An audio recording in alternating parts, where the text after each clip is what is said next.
मित्रांनो, आपल्या इलेक्ट्रॉनिक्स मधील जे काही सर्किट असतील, जे काही इलेक्ट्रॉनिक डिव्हाइस असतील, त्यांना ऑपरेट करण्यासाठी आपल्याकडे एसी पॉवर सप्लाय असतो. त्यामुळे आपल्याला आजच्या लेक्चरमधून एसी पॉवर सप्लाय बद्दलची संपूर्ण माहिती घ्यायची आहे. एसी सप्लाय कुठून येतो, कसा तयार होतो, त्याचा यूज कसा केला जातो, याच्याबद्दलचा आपण संपूर्ण अभ्यास करणार आहे. सगळ्यात पहिले एसी पॉवर सप्लायला एसी असं का म्हटलं जातं? एसीचा फुल फॉर्म काय आहे? Alternating current. या ठिकाणी तुम्हाला एसीचा फुल फॉर्म दिलेला आहे, अल्टरनेटिंग करंट. जेव्हाही आपण एखाद्या सर्किटला किंवा इलेक्ट्रॉनिक डिव्हाइसला ऑपरेट करणार आहे, तर त्याला कोणत्या प्रकारचा सप्लाय द्यायचा आहे याच्याकरता एक सिम्बॉल असतो, आणि तो सिम्बॉल असतो अशा पद्धतीचा. म्हणून ज्याही ठिकाणी तुम्हाला असा सिम्बॉल दिसेल, याला म्हटला जातो एसीचा सिम्बॉल. ओके, तर या अल्टरनेटिंग करंटला किंवा एसीला अल्टरनेटिंग करंट का म्हणतात, तर याला आपण सविस्तरमध्ये बघू. अल्टरनेटिंग म्हणजे काय? बदलता. करंट म्हणजे काय? इलेक्ट्रॉनचा प्रवाह. मग आता ह्या दोन्ही गोष्टी आपल्याला या सायकलवरून कळणार. अल्टरनेटिंग म्हणजे बदलता. काय बदलता? तर करंट बदलता.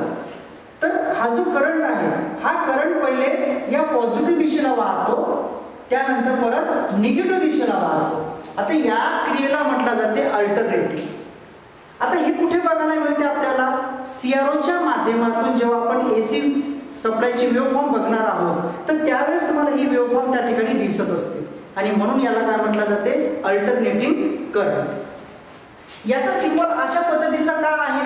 कारण याची जी आकृती तयार होणार आहे, सीआरओच्या माध्यमातून जेव्हा आपण याची आकृती बघणार आहोत, तर ती आकृती तुम्हाला अशा पद्धतीची दिसणार आहे. म्हणून याचा सिम्बॉल कशा पद्धतीचा असणार आहे? अशा पद्धतीचा असणार आहे. त्यानंतर एसी जे व्होल्टेज आहे, हे एसी व्होल्टेज आहे 230 व्होल्ट. आपल्या भारतामध्ये तुमच्या घरामध्ये म्हणजे कोणाच्याही घरामध्ये एसी सप्लाय जर असेल, तर त्या एसी सप्लायचं व्होल्टेज किती असणार आहे? 230 व्होल्ट. आता हे 230 व्होल्ट कशावर ठरवलेलं आहे? तर आपण या व्होल्टेजला सीआरओच्या माध्यमातून बघू शकतो. तर सीआरओ मध्ये जेव्हा ही वेव्हफॉर्म तयार होते, तर या वेव्हफॉर्म मध्ये ही जी सायकल तयार झालेली आहे, या सायकलच्या उंचीला म्हटलं जाते एम्प्लिट्यूड. आता हा जो एम्प्लिट्यूड असतो, याला जर व्होल्टेजच्या स्वरूपात मेजरमेंट केलं, तर याचा व्होल्टेज येते 230 व्होल्ट. म्हणून भारतामध्ये कोणाच्याही घरामध्ये जर तुम्ही गेले आणि त्याचा जर व्होल्टेज मोजलं, तर तुम्हाला नियर बाय 230 व्होल्ट मिळत असते. म्हणून आपल्या एसी सप्लायचे व्होल्टेज किती आहे? 230 व्होल्ट. त्यानंतर एसी सप्लायची जी फ्रिक्वेन्सी आहे, ती आहे 50 हर्ट्झ. आता फ्रिक्वेन्सी म्हणजे काय? तर फ्रिक्वेन्सीला आपण या ठिकाणी बघू. ही जी सायकल आहे, ही सायकल प्रथम पॉझिटिव्ह दिशेला वाहते, त्यानंतर निगेटिव्ह दिशेला वाहते. आता या सायकलच्या क्रियेला याला काय म्हटलं जाते? सायकल. आणि ही जी क्रिया असते, ही आपल्या पॉवर सप्लाय मध्ये सतत घडत असते. मग फ्रिक्वेन्सीचा अर्थ काय? की ही सायकल एकदा पॉझिटिव्ह दिशेला जाणे, परत 0 व्होल्टेज पर्यंत येणे, परत निगेटिव्ह दिशेला जाणे, आणि परत 0 व्होल्टेजला जाणे. आता ही जी क्रिया याने केली आहे, प्रथम पॉझिटिव्ह दिशेला जाणे आणि नंतर निगेटिव्ह दिशेला जाणे. आता या क्रियेला म्हणतात फ्रिक्वेन्सी. जाणे आणि परत येणे, जाणे आणि परत येणे याला म्हणतात एक फ्रिक्वेन्सी. आता या फ्रिक्वेन्सीला आपण कशाच्या माध्यमातून समजून घेत असतो? तर सायकलच्या माध्यमातून. सायकल म्हणजे काय? एक क्रिया सतत घडत असते, याला म्हणतात सायकल. मग ही जी क्रिया आहे, एकदा पॉझिटिव्ह दिशेला जाणे, एकदा निगेटिव्ह दिशेला जाणे, अशी क्रिया आपल्या एसी सप्लाय मध्ये एका सेकंदामध्ये 50 वेळा घडते. आता ह्या जर सायकल मोजल्या, तर ह्या 50 सायकल असतात, आणि या 50 सायकलला आपण फ्रिक्वेन्सीच्या माध्यमातून मोजतो.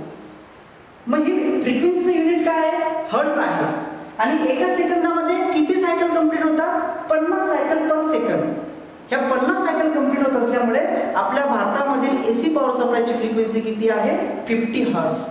म्हणून या ठिकाणी जेव्हा आपण सप्लाय व्होल्टेज दर्शवतो, तेव्हा असं दर्शवलं जातं.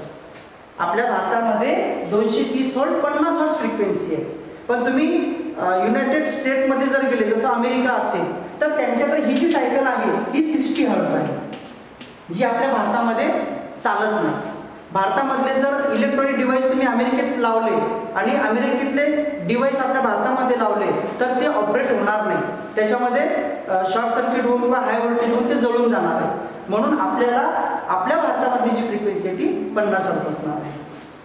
त्यानंतर जो AC पॉवर सप्लाय अवेलेबल असतो तो कुठे अवेलेबल असतो, तर आपल्या घरामध्ये जे इलेक्ट्रिक बोर्ड असतात अशा पद्धतीचे सॉकेट असतात, या सॉकेटमध्ये आपल्याला AC सप्लाय भेटत असतो.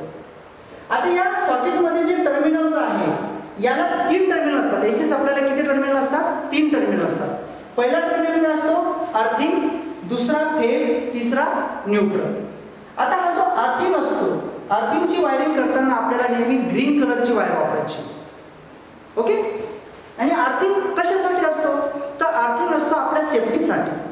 जेव्हा एखाद्या डिव्हाइसमध्ये लिकेज करंट जातो, उदाहरणार्थ फेज वायर असली, ती फेज वायर जर एखाद्या बॉडीला टच झाली आणि त्या बॉडीला आपला टच झाला तर काय होईल, तो फेज करंट आपल्या बॉडीमध्ये येईल आणि आपल्या अर्थिंग मार्फत आपल्याला करंट लागू शकतो, शॉक लागू शकतो, आपल्याला जीवितहानी होऊ शकते. आणि म्हणून आपल्या सेफ्टी करता हा अर्थिंग टर्मिनल असतो.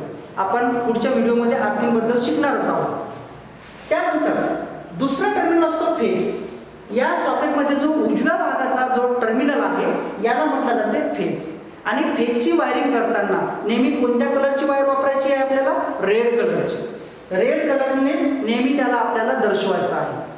त्यानंतर तिसरा टर्मिनल असतो जो लेफ्ट साईडला असतो, त्याला म्हणतात न्यूट्रल.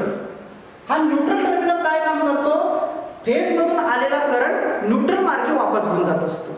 याच्याबद्दल आपण जेव्हा वायरिंग शिकू तेव्हा तुम्हाला त्याच्याबद्दल मी सविस्तर सांगेन. आणि न्यूट्रल कलरची जी वायरिंग असते ती नेहमी ब्लॅक कलरची वायर असू शकते किंवा ब्ल्यू कलरची वायर असू शकते किंवा येलो कलरची वायर असू शकते.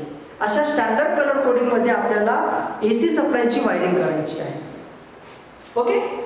तर अशा पद्धतीने आपल्याला AC पॉवर सप्लायला समजून घ्यायचं आहे. तर आजच्या व्हिडिओमधून तुम्हाला AC पॉवर सप्लायबद्दलचे बेसिक मुद्दे लक्षात आले असतील अशी आशा करतो आणि पुढील टॉपिकमध्ये आपण भेटू.